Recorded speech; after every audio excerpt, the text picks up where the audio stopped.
Oh man, Ben & Jerry's, peanut butter and cookies, vegan ice cream, delicious.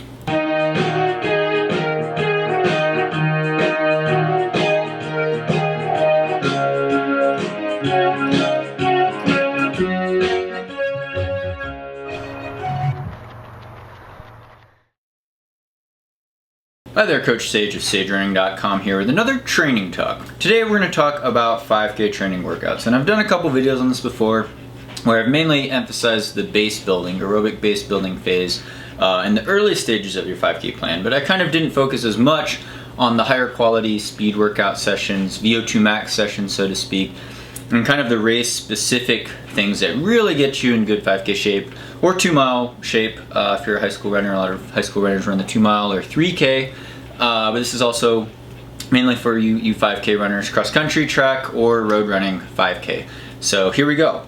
The base building early in the season before you actually start hard workouts is the most important, and that's why I've talked about it in previous videos. I'll link to my other 5K training talk video that I did recently at the end of this video.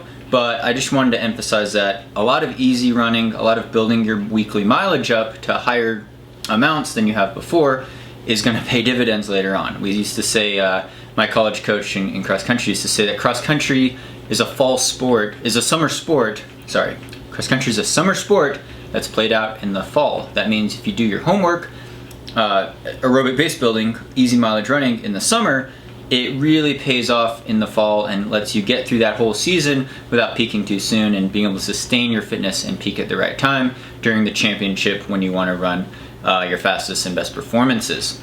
Now, with that aerobic base, whether you're running 20 miles a week, 30 miles a week, or more, you can't get injured. But if you keep the pace slow, you keep things under control, you're gonna be able to build your mileage up. And mileage depends on your history and your background. For example, in high school, I got up to 60, 70 miles a week, but usually I was running more like 40 or 50 miles a week during the school year. My senior year, I ran 15 to 17 for 5K. I consider that one of my best performances. It was a really competitive state that year. Galen Rupp was in the same class as me. You might know him. He just won the Olympic trials 10K for the U.S.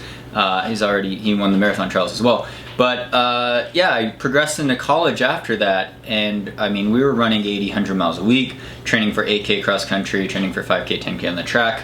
I had my best performance, my best track season from 800 meters to 10K after doing marathon training and running a couple marathons, qualifying for the Olympic marathon trials in college. After that season, that whole 12-month span, I PR'd in everything from 800 meters, 3K, 5K, 10K on the track, as well as having a great cross-country season because of that marathon training base building, and I really owe a lot of strength to that. But now that we've gotten the slow stuff out of the way, let's get into the specific workouts for 5K peak race shape. And you could say you could race yourself into shape. If you have a season, you view 5K races or 3K races before your peak performance as tune-ups, and you're still training hard before you taper before those. But the other key workouts, bread and butter workouts, are going to be, we say, 400 meter repeats and 1,000 meter repeats. And there's going to be a lot of variations on there. We could throw hills in, we could throw mile repeats, 1,600 meter repeats in there. But the bread and butter things for leg turnover, running economy, efficiency at a faster than race pace, you do workouts like 400 meter repeats, say 8 by 400, 10 by 400, 12 by 400. In college, we were doing 20 by 400. I've done 30 by 400 meters. That was overtraining. But, if you're getting in at least 2 miles worth of 400 meter repeats at, let's say, 3K pace or even faster, people could do them at mile race pace, but you don't necessarily want to do that. You want to make sure you're running faster than goal 5K pace. So you're doing maybe on a track, you're doing 400 meter repeats. Let's say your goal is to run 15 flat for 5K. I know maybe a lot of you, your goal is to crack 20 minutes for 5K or 18 minutes for 5K, and you could kind of scale these back. Actually, usually if you're in those other time 5K ranges, you could probably run significantly faster under 400 meter repeats, but don't necessarily do that. If you're trying to run a 15-minute 5K, that's 3 minutes per kilometer. That's 72 seconds per 400 meters. Now, maybe you're running these 400 meter repeats 2 seconds per 400 meters faster. Maybe you're running 70-second quarters and you're taking a minute and a half rest.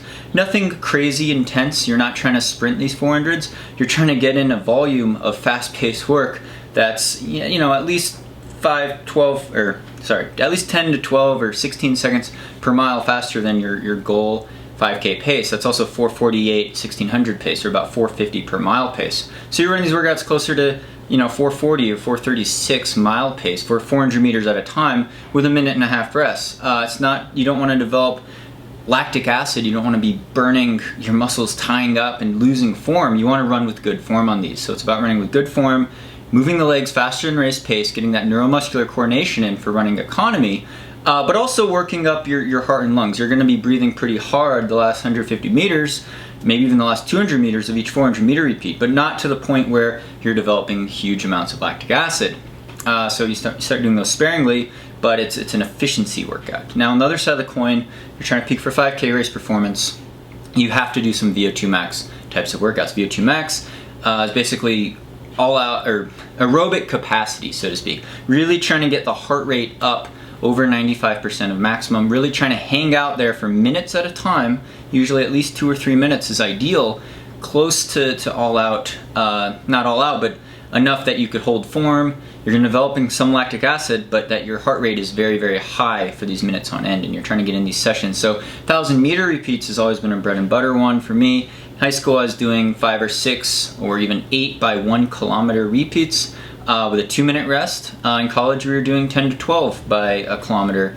And they don't necessarily have to be all out at Vo2 Max, 100% maximum heart rate, but you might start off on the slower end and increase that. And what's really important is keeping the rest to a bare minimum, keeping the rest about 2 minutes or even a minute and a half.